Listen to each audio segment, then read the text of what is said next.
30 seconds to put your question. Minister, as you know, we're on target to be hit with substantial fines in a year or two as a result of the fact that we are so far off target in terms of our CO2 emissions by 2020. And it's not really about the money or the fines, to be honest. That's a bit of a sideshow.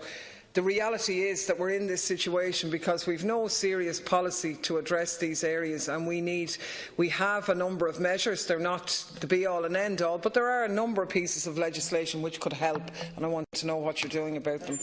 The Minister. Thank you, Deputy Daly. The Fossil Fuel Divestment Bill seeks to amend the NTMA Act to have Ireland's Strategic Investment Fund divest from fossil fuels. The bill is a matter for the Minister for Finance and Minister for Public Expenditure Reform. He informs me that there has been very constructive engagement with Deputy Thomas Pringle on his private members' bill's passage to date. He has also informed me that the bill passed committee stage on the 19th of April. Given that it is a private members' bill, report stage is scheduled in private members' time. The scheduling of this is outside of the control of government. Meeting Ireland's EU targets to reduce greenhouse gas emissions by 2020 and 2030 will be extremely challenging. The latest projections for greenhouse gas emissions published earlier today by the EPA indicate that emissions from those sectors of the economy covered by Ireland's 2020 targets could be between 0% and -1% below 2005 levels by 2020, in the context of a target that emissions should be 20% below the 2005 levels. This is deeply disappointing and is not surprising given the recent pace of economic growth and the consequential increases in emissions from agriculture and transport sectors in particular. The projected shortfall to our targets is further exacerbated by the constrained investment capacity over the past decade due to the economic crisis. The legislative framework governing the EU's 2020 emission reduction targets include a number of flexibility mechanisms to enable Member States to meet their annual emission targets, including provisions to bank any excess allowances to future years and to trade allowances between Member States. Using our banked emissions for the period to 2015, Ireland currently complies with its emission reduction targets. However, our cumulative emissions are expected to exceed targets at the end of the decade, which will result in a requirement to purchase additional allowances.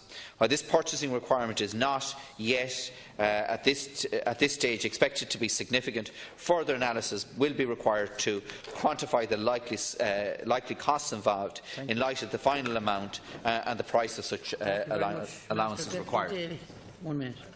The Minister used the term "it's disappointing."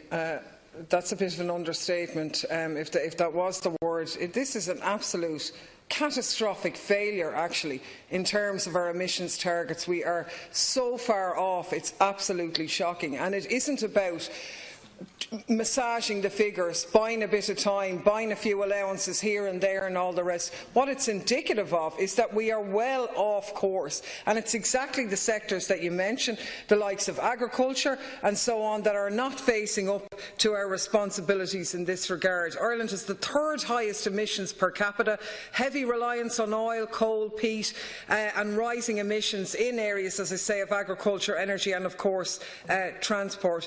But I'm not seeing how we're going to correct that. And Thomas Pringle's bill is a good initiative. It's not going to change all that dramatically, but it will contribute. And unless we start delivering on things like this, well, we're not just going to be disappointed and spending an absolute potload of money that we could be spending on other stuff in fines. Our planet is going to be destroyed, and our country as well, and we really need to see something a lot better. Thanks very much, Minister. 1 minute. Yep.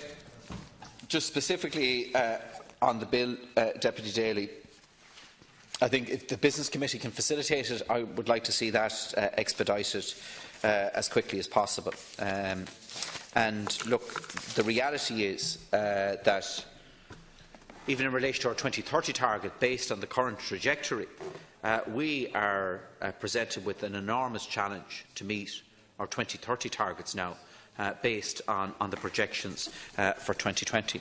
And we're going to have to reconcile our ambitions in Foodwise 2025 with the need for food security within the EU, carbon leakage in food production, our climate targets for 2030 And cap reform is highlighted by Commissioner Phil Hogan when he was here recently. And we're going to have to look at measures such as the mainstreaming of the likes of the Smart Farming Initiative.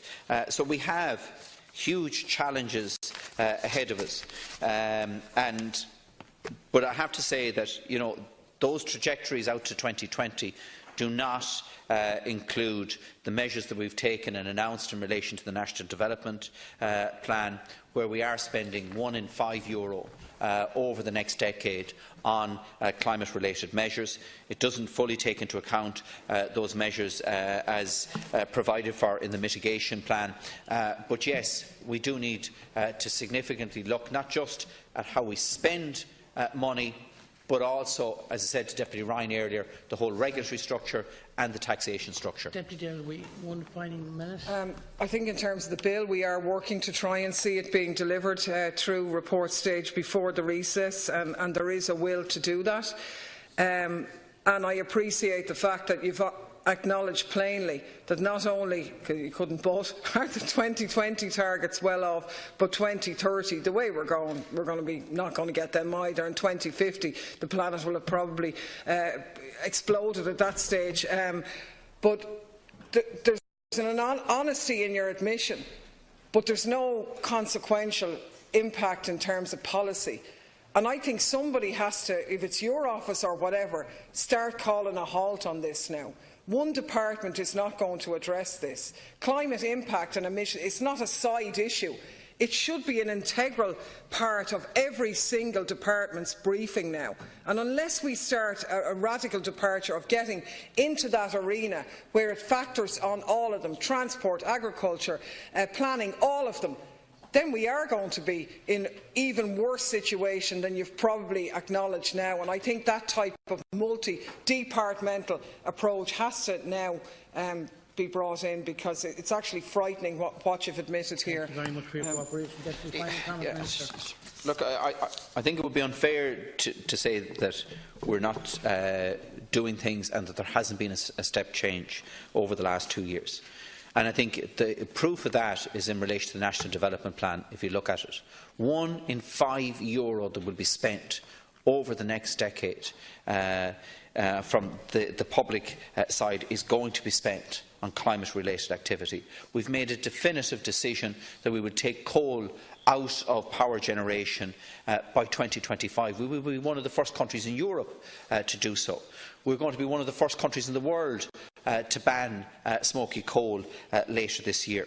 We're ahead of the curve in terms of vehicles that we're banning the sale of all new fossil fuel vehicles from 2030, way ahead of anyone else. We announced yesterday the Climate Action Fund, one of the biggest funds of its type anywhere in the world. We will have the carbon tax report in advance of the forthcoming budget. And even yesterday I was commended on the initiative that we took here in Ireland in relation to the benefit in kind on EVs, that it's already stimulating demand in the EV market, and it's far more focused than some other EU countries.